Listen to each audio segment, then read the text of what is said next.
Hello and welcome to this week's episode of the Photographers Inside the Photographer's Mind. I'm your host Dan Gin, and this week I'm joined by New York-based street photographer Phil Penman.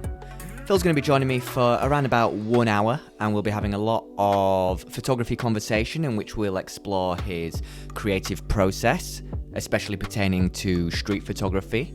We'll be delving into his past when he was working as paparazzi, and we'll also be exploring his marketing techniques, how he gets his message out there, and how he's really been able to build a brand over the last 3 or 4 years, and also looking at what's coming up in his world throughout 2022 and beyond. Guys, if I could just remind you, if you are enjoying the podcast, then please do subscribe and share. If you're watching on YouTube, then leave a comment, hit a like, ring the bell so you're always getting notifications and never miss a future episode. Also, if you're listening through Google, Spotify, or Apple Podcasts, then do subscribe and keep up to date with what we're doing. Right, let's get into this episode with Phil Penman. Phil Penman, how are we? I'm good, mate. Yourself? I'm okay. Probably it's quite early for you at the moment, isn't it? Not too bad. 7. 7 a.m. I'm usually up for a few hours already. Kind of would get at least 5 coffees in by now. See, that's what I wanted to start with actually, because for anyone that doesn't know, Phil is one of those psychos who gets up at 4 a.m. to to get out and go out and make. Why is that? Why when everybody's in bed sleeping are you like, nah, let's get up? My old world, as like yourself, I DJ'd for years, where I would come in at 4 or 5 in the morning. Yeah. So for some reason, I've gone completely the other way now, and I'm like this old man who goes to bed at by 10, and I'm like up by 4 or 5 a.m. walking around, pacing the corridors. Yeah. But do you actually pick up a camera and go out at that time as well? Oh yeah. Yeah. So yeah, normally like I just came back from Boston. I was doing some stuff up there. Snowstorm was coming in on Friday. So you check the weather. When's the snow gonna start? It was like 4 a.m. So I was like, all right, 4 a.m. out the door, get out in it. I don't like people, so I have to get up early. Which is interesting because you do street photography, and it's, but I guess your style is a little bit different. So whereas street photographers, or a lot of street photographers, like to go out and be in the hustle and bustle of it all and try and get some shots that way, you seem to avoid all that. Why do you think that is? It's weird. Like I come from a village of like 360 people, like middle of Dorset. Moved to New York City because I wanted hustle and bustle, and I get here and I'm like, I did that for years on the street where I was just out in it all the time, and now I'm like, no, I want to stay away from people. There's a good chance they're not going to be out in the snow, so I'll go out then. So, in terms of being up that, because I don't know, like if I go out and shoot first thing in the morning and I'm not up at 4 a.m., I'm a modest 6:30, kind of guy, but I don't like to shoot first thing because it kind of, I'm a bit groggy and stuff like that. Like, would you say you function better first thing in the morning? When's your optimal kind of brain space to be creative? When do you feel that you function the best? No, definitely the morning. Like, Yeah. yeah. If I could just get like a couple of coffees in me, I have a coffee vendor literally at the bottom of my building. So I'll go out, I'll grab that, walk around. You always know where I am shooting because there'll be a coffee on the ground right next to me. I'll just pop the coffee down for 1 sec, shoot, move on, carry on. Yeah, no, I always just found that I operated better in the morning. Yeah. I'll just keep going until I crash, and then I'll get home, put a cushion on the floor, and just put my head down for like 10 minutes, and then go again. Yeah. Do you think that New York would? Yes, New York, and also, do you think that comes from your days of when you were doing kind of like photojournalism and like paparazzi kind of stuff, where you kind of have to shoot, get a bit of rest, shoot again? Do you think that kind of mentality has stayed with you even when you've kind of gone more into a more chilled out kind of way of shooting, I guess? Yeah, that world is relentless. Yeah. Like, there is no rest. It's just like, you don't get a check, so there's no payday. unless you get out there and work, right? Yeah. So we always knew that we had to just find stuff. And if a call came in and it was a day rate, then it was right. At least you were guaranteed some money. You weren't necessarily going to get paid, but so you just head out the door, work, and it was just like, all right, how many sets can we crank out today? And then do it all again the next day. And just some of the guys that were doing that, they'd work 7 days a week, and they'd work on like a couple of hours sleep a night. Absolutely nuts. Jesus. How And how did you that's just the way it is. but how did you cope with that? Because not as much the intensity, but like just going back to the pay side of things, you're never guaranteed to get paid. I guess like was how did you motivate yourself without the kind of a lot of people would need that guarantee to get out of bed in the morning and go do whatever job they want to do, whether it's photography or whatever they do. Like how for you, what kept you going without that kind of security? I guess. It's freelance mentality. If you don't get out there and do it, you're not going to get paid. So, some people are cut out for freelance life, some people aren't. Yeah, It's the you just yeah, it's just the relentless work. You had to work smart as well. So, you didn't go and chase the jobs that had like 20, 30 guys on it. I knew like if the Vogue fashion was going to be in town, everyone was going to be working on certain hotels and they were all going to be uptown. So I knew that, all right, most of the photographers are all going to be uptown. So I'm going to work downtown and I'll pick up the scraps, but those scraps might turn out to be bigger, yeah. like exclusive jobs.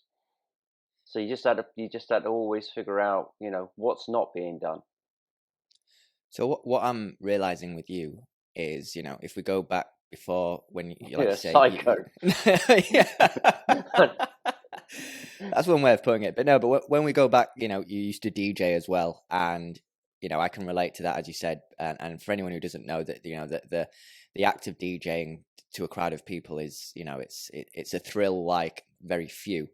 Yeah. And I guess as well the same with like going out and shooting for magazines and newspapers without the guarantee. You kind of always chasing this thrill. So I'm wondering, now you're not doing the DJing and the paparazzi stuff, like how are you getting that adrenaline rush, that same kind of like, oh my god, this is No, they exist, but it's like it's even harder. It's got like that FU moment where you're all um, I think I've had three of them, yeah, and where you're shooting something, or you're in a situation like it's an epic snowstorm, or it's like the fog in the background, and you can't believe what you're shooting, and all you have to do is press a shutter, and it's done it for you.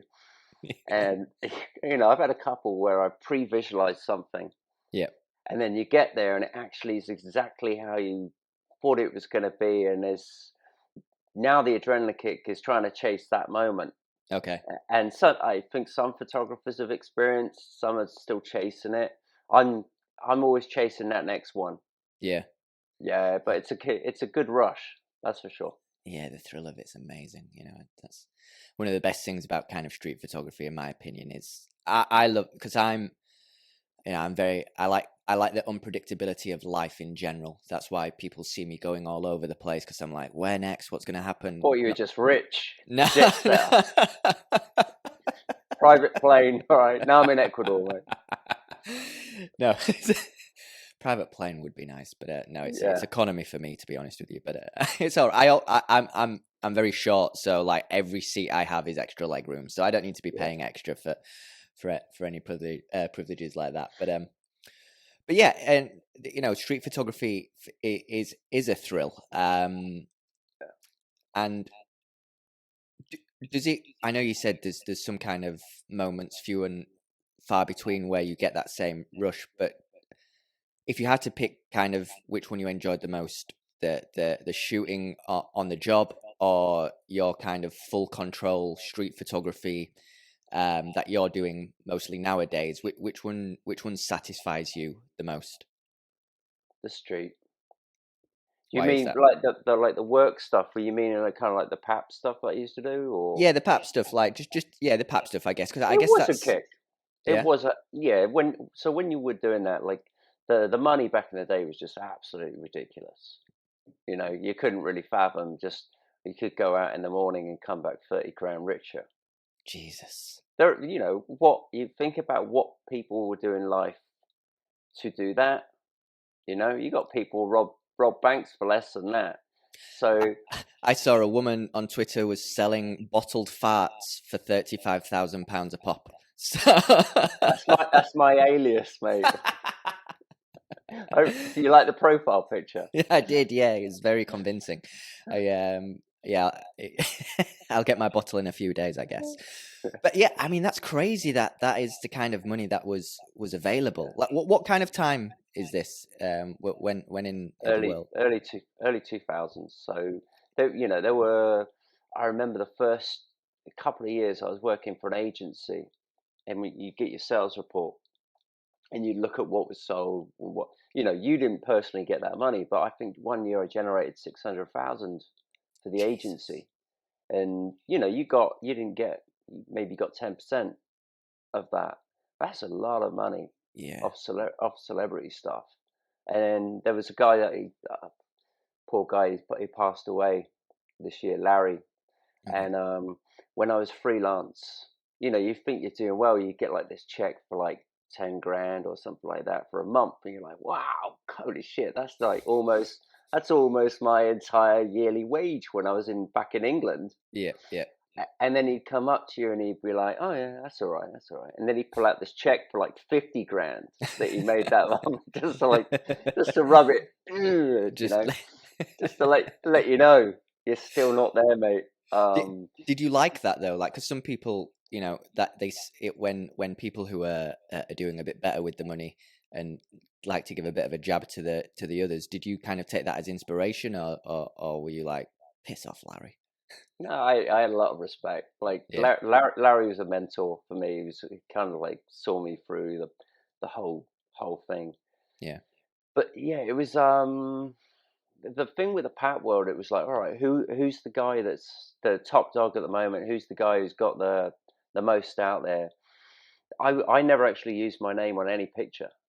I was kind of like, well, I don't want to be known for this at all. So I would always use aliases, you know, like use my second or third name, like Dave Spencer was the name that I used to use. And sometimes if you didn't want the other paps to know what you were working on, you would just come up with a completely new name that no one knew. Okay. So when they'd see the picture, they didn't know to go and search for me. A lot of the time, they were never searching for the celebrity; they would search for the photographer that took it. So it was like a Because tactical decision to. yeah, so you'd always use like these weird aliases. Um, you know, half the time, so, like one of the jobs I remember was Britney Spears was in town, and there was two of us. A lot of the time, you'd work together on a job. Yeah. And I had to say to my friend, well, they're going to be looking for me because they know that I have the source that has the information. So I had to sit on the wrong hotel for a whole week and Right. keep everyone distracted on me. So I had like 30 guys literally on a hotel, the wrong hotel for 1 week while my cohort was getting all the pictures. Jesus. So you just sat there like drinking coffees, pretending like you're in it and like chasing random cars. Sometimes what we do, like say you're on a hotel and the person, they obviously don't know who you're waiting for, because it would be like, you know, you're waiting for like some obscure British, you know, celebrity. Yeah.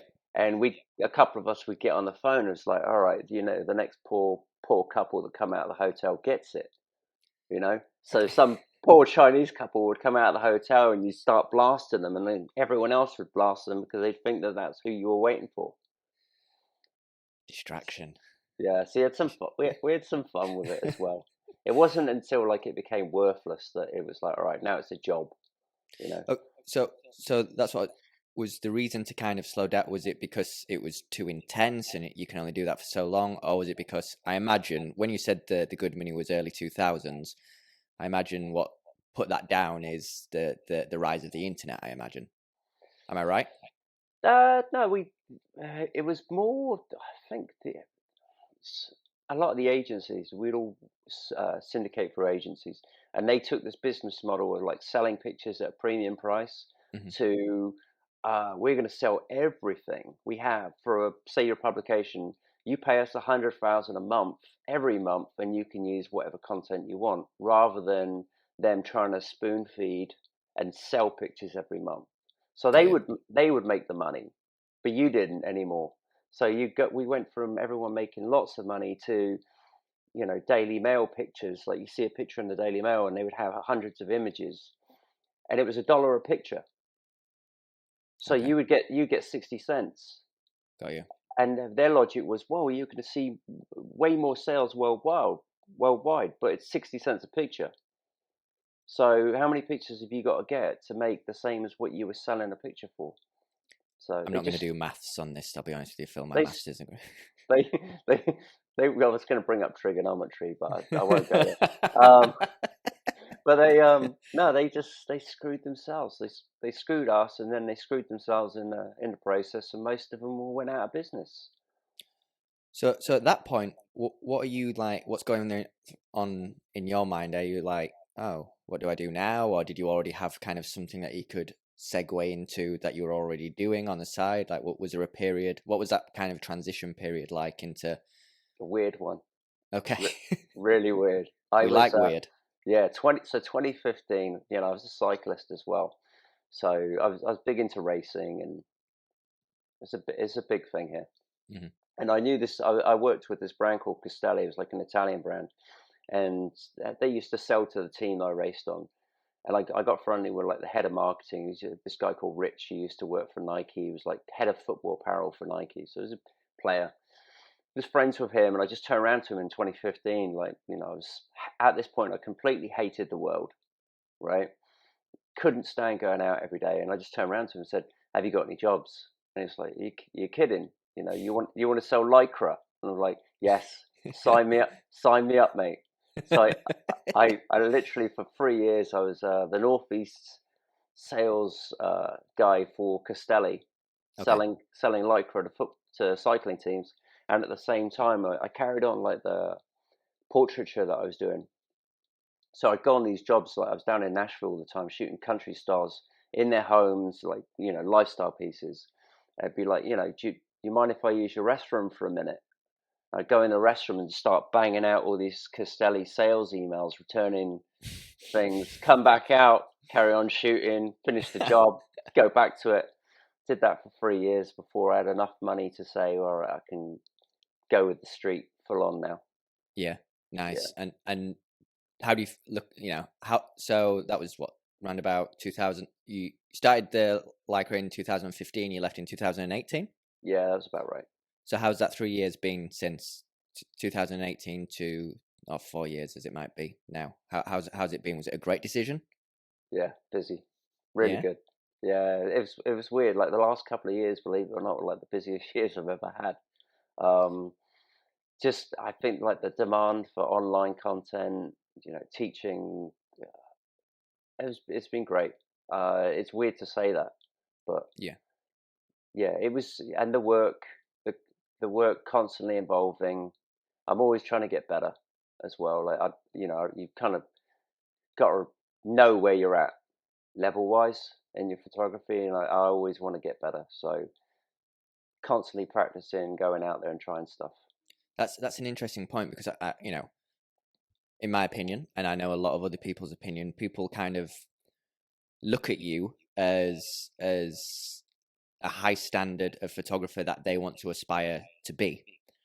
And I always wonder if people like yourself, like how often they think about becoming even better photographers. Like, do you think it's important, no matter how well you're doing or how much you're respected, that you never get too comfortable and be like, oh well, I've found it. I'm there now, so there's no more progression for me in terms of quality. Like, how often are you thinking about getting better and making better images, and what would that even mean from your perspective? So when I was doing the PAP stuff, there was like this hierarchy, or who's the top dog, who wasn't. And what happened is you'd make all this money, and you would be very arrogant with it. And then as soon as the next guy came along and he took over, like, boom, knocked you down in your place. And once you have that arrogance kicked out of you, you know how things can go. Yeah. So that happened pretty early on. And you become after that, you become comfortable with it. Hmm. So now I'm always like, I always know where I'm at. I can always be better. Shots can always be better. You look at pictures and go, all right, if that had happened, it would have been a better shot. So you have to be very realistic with how, nobody wants to be like, oh, I know it all, Yeah. because you don't. You're always learning, right? So no, I'm always trying to get better. You mentioned about online stuff, and obviously, of course, the past couple of years we've been forced even deeper into the online world for obvious reasons. You've got something on your website called a viewing room. It's like an online viewing room. Is that right? Yeah. So how was that kind of? Did that come from the fact that everybody was staying at home? Like, what was the basis of that idea, and how's it been received so far? So like over the last couple of years, because it mostly came from galleries.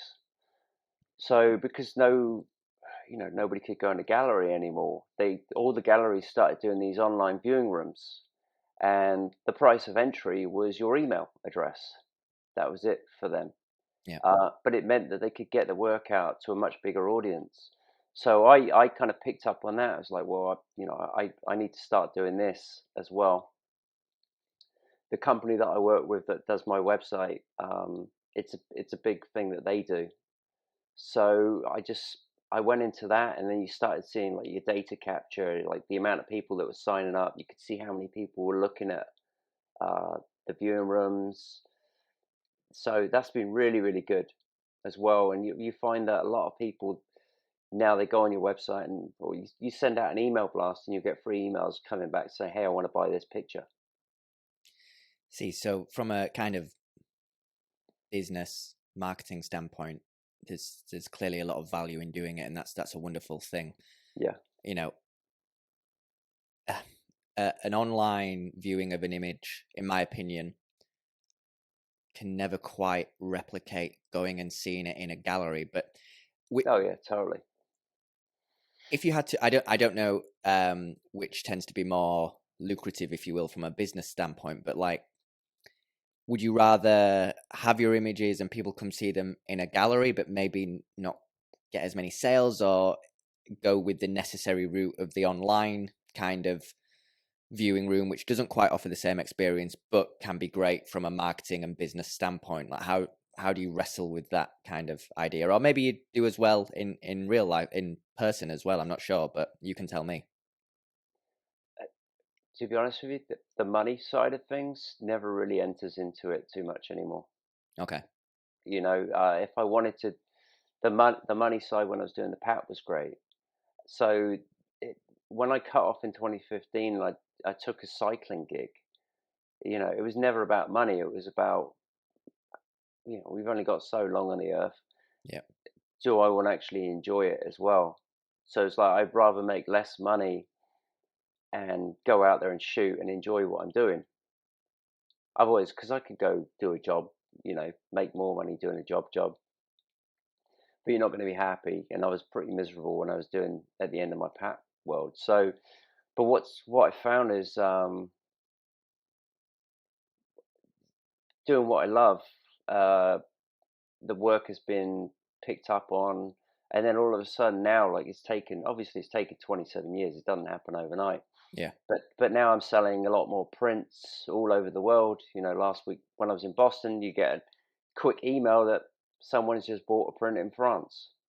And then you got to figure Nice. it, and then you're like, all right, well, I need to figure that out at a couple before the end of the year, where someone emails me and says, hey, can I put these images in some proposal? And I'm like, yeah, whatever, mate. It's like I get these weird emails every day. I get some weird email, and I never really look at any of them seriously anymore. And then next thing you know, it's like, yeah, Blackstone just bought them. They want them for their corporate offices. Wow. Two more prints out the door. So I've been very fortunate, been very lucky. So. I think, and one thing as well, and I know you've kind of, it's very cliche to say this in the modern day, but like killed your ego, because of the likes of Larry and things like that, kind of keeping you in your place. And Oh, we you know, did. Yeah. but is there a feeling of like kind of, this sounds really out there, but like kind of you've become who you are? Because whilst it would have been fun, pretending to be Dave Spencer and things like that, now you can be Phil Penman, you can be you, and you can put your voice out there, and you can let the world decide whether they want to connect to that or not. And it seems that many are. Do you feel that's much more rewarding, just being able to be yourself and send your message how you want to send it to the world? Oh yeah, definitely. With your work, you've got to you find your voice, find your look, your style. That's the hard part. Is finding a style that doesn't look like everything else that's out there on the gram. You know what it's like. You flick through and it's like, well, that picture looks like that one. And you can't Yeah, tell any who's took any picture. You look on some of these like street photography forums, and you can't tell which photographer took which picture. So yeah, the ultimate compliment you can have is when someone says, "I instantly know it's your picture yeah, because it's your style," and you've got to forgo chasing likes and all the rest of the BS and literally just shoot pictures that you want to shoot, and people like them. If they don't like them, then it's just not for you. It's not yeah. your thing anyway. And I I'm not think that's gonna. what. Sorry, I was just going to say. I think that's what young street photographers should, who are listening or watching this, should take note of. I think it's much more of a better idea to just spend that time, in your case, like you say, around about 27 years, carving out your own voice rather than just seeing what's trendy, seeing what's popular. I think Right. people might get quick gratification from that. They might get loads of likes on the Insta and all that stuff. But I think for long-term rewards, kind of mentally, emotionally, spiritually, whatever, you've really got to be doing your own kind of thing rather than just copying what everybody else is doing, Yeah. right? If you want a career, then yeah. Like Yeah, if you want your if you're after quick money, I don't even know if you're going to get quick money with it. To be no, honest, there's street photography is probably one of the hardest disciplines to make it in. I get people asking me, what can I do? And I said, well, go and get a job. Go get a job and then do this on the side yeah, until you built up enough of a name for yourself where you're selling that you can quit your job. I had to do it, and I'd yeah. already had 20 odd years in the business. But I knew that I had to do something else whilst I was trying to get there. But yeah, it's not bloody easy. Do you think? Do you think this makes us sound like old men, but we're not? But like, do you think younger generations are they? Do you think they're reluctant to do the same kind of? Because I can relate. In when I had a normal job, I was working in London around about 5 years ago, and I was like, how can I monetize street photography or photography as a whole? So for me, it was writing. I was good at writing, so I thought, okay, I'll go into that side of things, and then I can write about my photos and stuff like that. But like you, I was like, I was doing my day job. On my lunch break, I was just still sat at my computer practicing writing articles and things like that. I'd go home and I'd do that. Do you think today people or younger people are prepared to really do the sacrifices that are needed to get to where you want to be? Or do you think it's kind of a mentality of, well, if it doesn't come overnight, what's the point? Like, go do something else instead. Hmm, Might be a interesting. difficult question. No, because it's what a lot of people think. Yeah, It's a very it's tough to generalize, right? But yeah, because everyone's their own person, some people get it. Like I meet some kids who are just like fanatic. They know that they've got to bust their ass to get where they want to be. And then there's this whole generation of they just think it should be handed to them on a plate. hmm, Like I'll give you an example. I was talking to a CEO who I was teaching. So a lot of people that want to do photography, and we were discussing this about the whole thing with the millennial and that. And he said, well, actually, a lot of companies have started hiring people in their 50s again. And I'm like, what? And he said, yeah, no, they want older people because the way he said it was, um, they could talk a good game, but when it came down to it, they couldn't deliver, okay, and they weren't willing to put in the work that was needed. Like they wanted to come in and instantly be at the top, and it's like, well, you haven't done. you haven't made the mistakes yet. If you have to make the mistakes to get where you want to be. Yep, absolutely. You don't learn from success; you learn from the mistakes. So I just thought it was very interesting because I always thought it was the other way. And he turned around to me and said, "No, no, no, no. We want people now that have had experience that can come in and we can say to them, this is what we need. Can you do it?" And it Right. was total different mindset from what. And I guess this is a very recent thing that's happening now. Yeah. So if you are So young, go out, make mistakes, and you have to. you have to, and The it'll more be more rewarding. mistakes, the more mistakes you can make, the better because nobody goes out there and instantly knows everything and No.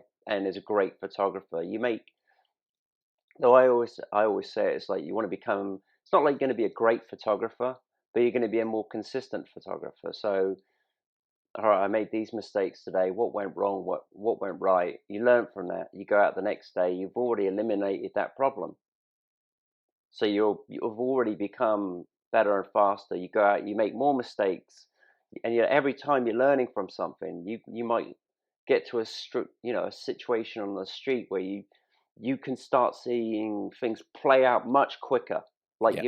you never want to be reacting to a shot anyway, because you're going to miss it every single time. You need to be predicting what's going to happen, because you've done it so many times before. You already know, right? I've got focus on the ground. This is my backdrop. This person's coming into frame. How's that going to work? Where do I need to position myself? But you've got to be doing that, thinking about that. Why they're down the street, walking down the street. You Yeah. got to know.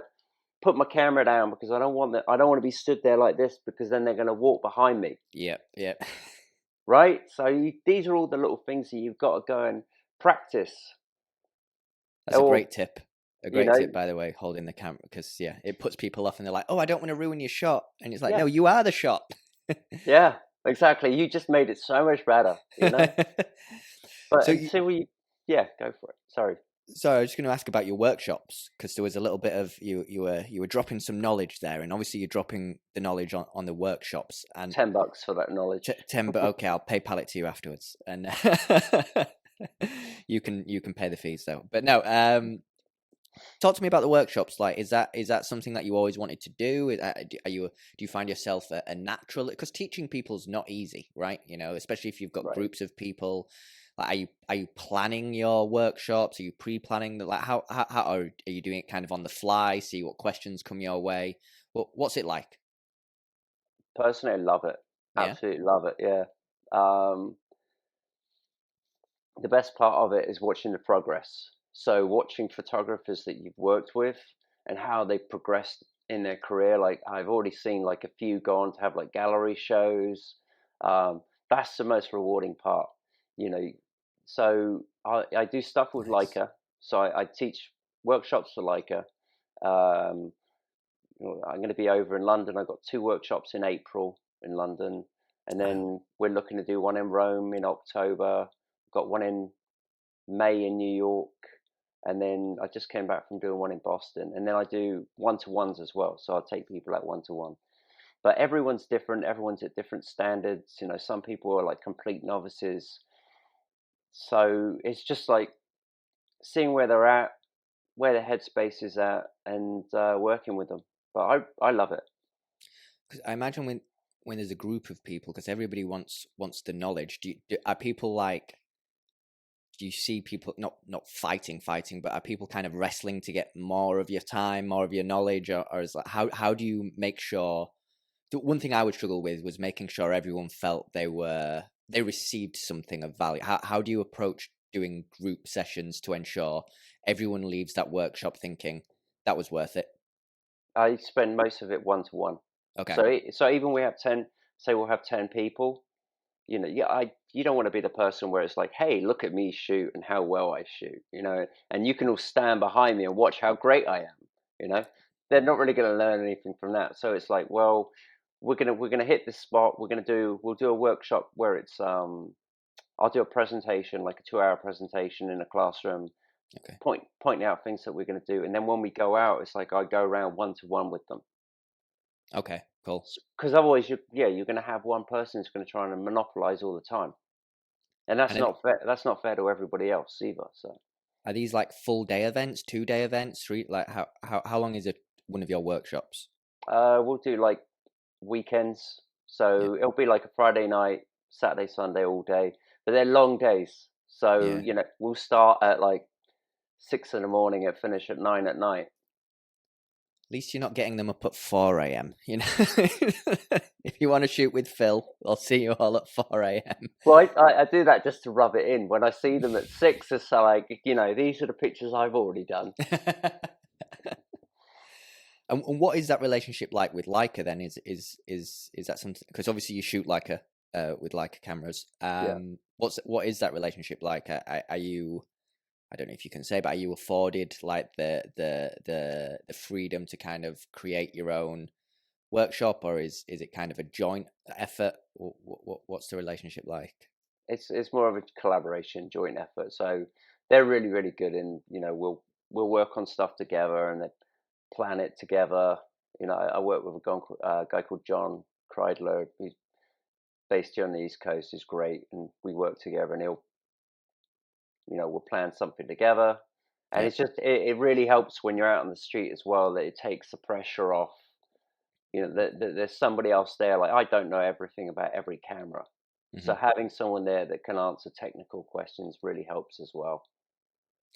Does anybody ever on their workshop just rock up with a Canon and just, or is everyone there Oh, you shooting can, like? you no, they get shot on site. Yeah. Yeah. Um, sorry. Yeah, don't do that again. No, it's good. You got to remember, a camera's just a tool. Yeah. If you don't have an eye for a picture, then it's pretty useless. You can have the best camera system in the world, but it's not going to help you take a picture. So That's true, but would you also say that if you're using a camera that you're more comfortable with, or for whatever reason that is, that it gives you a bit more of an inspiration boost rather than using just yeah, any? you got to enjoy it. So like when I'm shooting, there's only three things I'm really thinking about. When I shoot, everything's manual. Mhm. So I can't stand relying on autofocus, because if once you when the once the autofocus goes out and you miss the picture because of it, you're more infuriated than if you did it manually and screwed up yourself. Got you. Because now the camera's screwed up and it's made it harder for you. Or some of these cameras have 100 buttons on them that you're like, anything can go wrong at the touch of a button. So, the Leica, it's got, ISO, shutter speed, and aperture. Yeah. Then that's all I really got to think about. And the rest of it's up here. So, you like you said, it's got to be comfortable with what you're shooting with. You know, Somebody might not like it. Someone might like a Canon. Someone might like a Fuji or a Sony. That's personal preference. We don't all like the same things in life. Otherwise, it'd be boring, wouldn't it? That's true. That's very true. Which Yeah. Leica camera are you using? I have a M10 monochrome, so Nice. it's all black and white, and then I have like a SL2, which is for like I use that for a lot of my commercial work and the color stuff. And if it's a snowstorm or heavy rain, then I have to take the SLs out, because the monochrome, I'll waste that. Do you like shooting in a snowstorm? Yeah, And it doesn't get any better. what? God, why? It's so nice. It's just like peaceful. The people that are out in it are all nice, because they're all like, "Oh, isn't this beautiful?" I'm like, "Yeah, it's incredible." Everyone's nice, because they want to be out in it, and it eliminates half of the backdrop. So, like, if you're looking to make images look timeless, Hmm. it's a great way of doing it. It just kills everything in the background, all the advertising boards that might ruin a shot, or the cars that might date it. Yeah. They can't date it when there's snow, 2 foot of snow on top of them, right? Very, very good point. And am I right? Do you shoot for your street work? Are you shooting with? Is it a 90 millimeter? I have some primary lenses that I shoot with. I have a 35 1.4, Okay. 75 1.25, and then I'll shoot some stuff with a 90 to 105 to 280 as Okay. well, a long lens. So some street photography purists, because you always know someone who's a street photography purist because they're always sharing their opinions and putting them across as facts. They'll be like, you can't use a telephoto lens for street. You have to use this lens that's lets you get right in someone's nostrils, blah, blah, blah, blah, blah. No, go ahead, because then those great pictures, that just leave them to us instead. I just got a 55 to 200 for my Fuji, which is like the equivalent of maybe 70 to 300. I don't know what the math is on the crop sensor body, but something like that. Yep. And it's before that I was using a 50 millimeter equivalent, which I love. It's great. But honestly, I've been out a little bit. Like, I don't like snowstorms. I'm in the north of England at the moment, and it's not snowing, but it's too cold for me to go outside. So that's the kind of person I am. I like my heat. You like shooting flowers in your apartment. Yeah, from my apartment. Yeah, exactly. But yeah, it's given me this whole new. When I have gone out with it, it's given me this whole new perspective of shooting street photography, because you can kind of like, you can see a shot from afar. Yeah. And you can get it, without missing it, or without getting the person to be aware of it. And I think a lot of people, there's this thing with street photography where it's not just about the creating of the photos. It's some kind of cultish kind of like, no, we have to be up in people's business. And I think I used to be like that when I was younger, and maybe a little bit naive and just following what other people said. But since using a telephoto lens, what I've realized is none of that matters, being raw and in your face and, I'm not scared of anyone. That's bullshit, to be honest with you. The way I look at it is, having a camera doesn't mean you get to be a dick to everybody. Mm-hmm. Exactly. Yeah. I did it for a living. Yeah. For years. For years. At least you were earning money from it, Yeah, most people are. That's what it was. But like, I see some people, and it's like, everyone has their own style, right? But then someone's, I can't believe they punched me. Yeah, because you got up in their face. Oh, I can't believe it. Yeah, yeah. They want that particular type of shot, but don't for 1 second try and make out that you're some candid moment. When you jump in front of someone, there's nothing candid about it. It's like shock and awe photography. You've now created a shot. You've forced them to like be a certain way. There's nothing wrong with it if that's your style, but don't pretend like there's anything candid or you're documenting life. There's nothing, there's different types of street photography. Mm-hmm. If you want to be a real dick about it, you can say, was it taken on the street? Is it photography? It's street photography. Yeah. There's the definitions. I personally could care less what a definition of street photography is. I'm more interested in just taking pictures. Yeah. And if I have to go and say I'm just a photographer, then so what? The stuff with the long lens, it might be that you want to compress a cityscape. Say you want to use silhouettes or subjects as like little ants in a shot. You can compress a whole cityscape and still give that person some scale. You can't do that with, say, a 28 or a 50. Mm-hmm. But with a really long lens, if you go far enough back, you can do that. Then there's the stuff where you go up to someone, you do a street portrait, or then there is that candid moment, when you're taking pictures of people without them realizing. But the thing is, why limit yourself? I personally, I want to shoot all these great images. I don't want to just say, no, I'm only going to use a 35 and I'm only going to shoot this way. It's like, because by doing that, I'm automatically eliminating some great images that are there to be shot, and I want to get all of them. Yeah, absolutely. One thing I did want to ask you about, kind of away from technique, more on a photographer's marketing kind of theme. I see a lot, doing what I do, I get a lot of emails, but from the street photography community and people that I'm with, I don't often see newsletters being pushed out, other than not just yourself, but there are others, but you are one of the main people that I see doing kind of email marketing and keeping people updated. Yeah. And I just wanted you to speak on the importance of doing that, because I think it is something that more street photographers should start doing. I think a lot of them, they rely heavily on Instagram, mainly just Instagram, Yeah, but no. whereas you kind of you do the email campaigns as well. Like, yeah, just share maybe why you do that and what the benefits are of doing that. All right, think of it like this. Whenever you go and try to buy something online, what's the first thing that pops up? It's sign up to our newsletter. And it's not just that, it's we'll give you 20% off if you sign up to our newsletter, Mm-hmm. you know? So have a think about that, the logic behind that. They place more importance on that email address than anything else, Yeah. you know? So like your social media, right? You are relying on whether Instagram has decided that they like you and that they're going to push your content out to more than 1% of your following. Mm-hmm. And we see it every few months. They change up the algorithm, and then everyone comes to me and says, "Oh my god, my engagement has just been crushed." Yeah, no shit. You know, Yeah.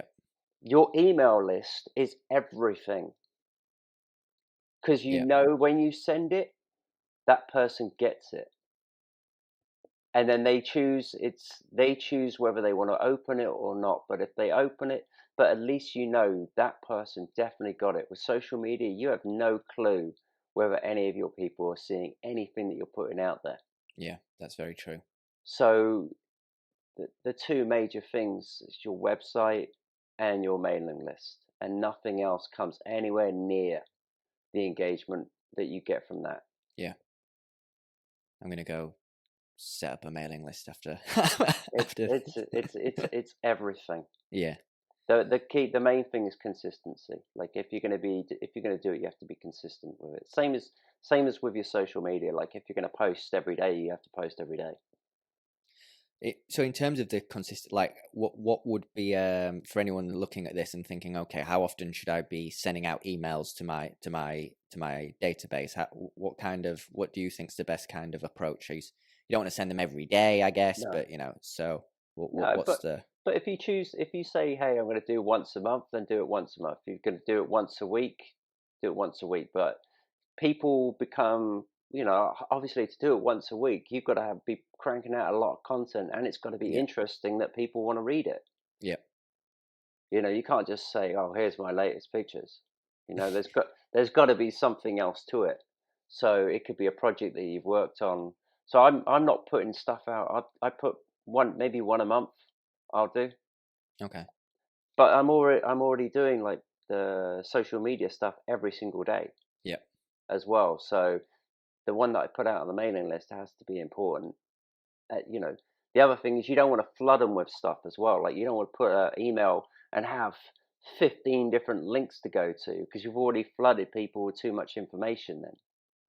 okay, So it's got to be like, here's the one thing that I yeah, want you to see. the little gem, the little golden nugget to. Yeah, it's got a quality over quantity. So before I let you go out and go about your merry day, or whatever you want to say, final It's like, question. yeah.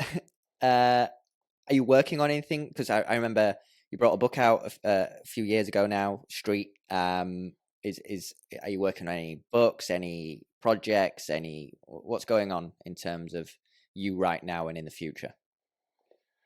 Right now it's all workshops, Okay. to be honest, teaching stuff. Uh, Obviously, people are kind of a little bit more hesitant to go out and do stuff at the moment with COVID. I've been working on like some advertising campaigns. So that was something that I picked up over the last couple of years, was like started shooting pharmaceutical work, which was good. Um, so it's interesting because like I have a certain style for my work, but then a lot of people I never share it with anyone. Is the Okay. advertising work that I've done. Yeah. So I've done a few campaigns, and was fortunate enough to win an award with the London Advertising Awards recently. Nice. Don't no one will ever see the work because you'll look at it and you're like, what? That's in color, and it's very bright. Do you, sorry to interject, but do you ever feel like just one day waking up and just hitting all your kind of people who follow your stuff? Do you ever just feel like just hitting them with some vibrancy? No, Okay. No, oh, you mean happy pictures? No. Your pictures are very happy, but you know what I mean. Yeah, I do. I do. It's weird. I think I go back through the year and I'll see where I was shooting colors. Like, oh yeah, I was kind of happy then. Yeah.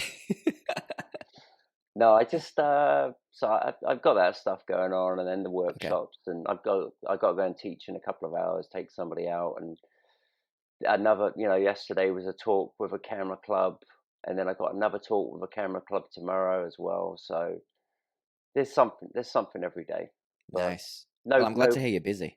yeah, no books planned for a little while. Okay. Well, That's it's a lot of work with that to I can do imagine. those. I remember from the last one, but I will give you a bit of every now and then. I'll be like, do a new book, because it was very well received. It's I've got a copy down at my place in London, which sounds like I've got multiple places around the world. I don't like it. Just Yeah, it goes back to my point about that jet set life of yours. Oh, I didn't mention I have a house in each one of those homes. No, Yeah. I don't. But yeah, where I stay at my home in London, I've got a copy of that book, and Chelsea, right? no, I Chelsea. wish. Yeah, Chelsea. I actually spent a lot of time in Wimbledon, which isn't that far, but Anyway, I digress. But yeah, listen, Phil. It's been great chatting with you. I know everybody watching and listening will have enjoyed this, and Unfollow. no, Unfollow. not to unfollow, but to follow. I will put links down to your places, your website, your socials and stuff. There's no point saying it on air because Yeah. people just have memories. So Yeah. we'll do that. So yeah, I appreciate you, mate. Thank you so much. Cheers, mate. Good to see you again. Have a good day. You too. Take it easy. Well, thanks again to Phil for joining me. I'm sure you enjoyed that hour of photography conversation. I'm sure you learned something as well. If you do take something away from this, then try and apply it to your own photography process, whether that's from a creative standpoint or from more of a business and marketing standpoint. Guys, before I let you go, please, just a quick reminder, if you're listening on YouTube, then do subscribe to the channel. Hit a like, leave us a comment, let us know what you thought. What do you think to Phil's work? What photographers would you like to see on the podcast in the future? You can let us know in the comments below, and also do subscribe if you're listening through either Google, Spotify or Apple Podcasts. I've been your host, Dan Gin. I'll be back again next week with a new guest here on the Photographers Inside the Photographer's Mind. Until then, have a great week. See ya.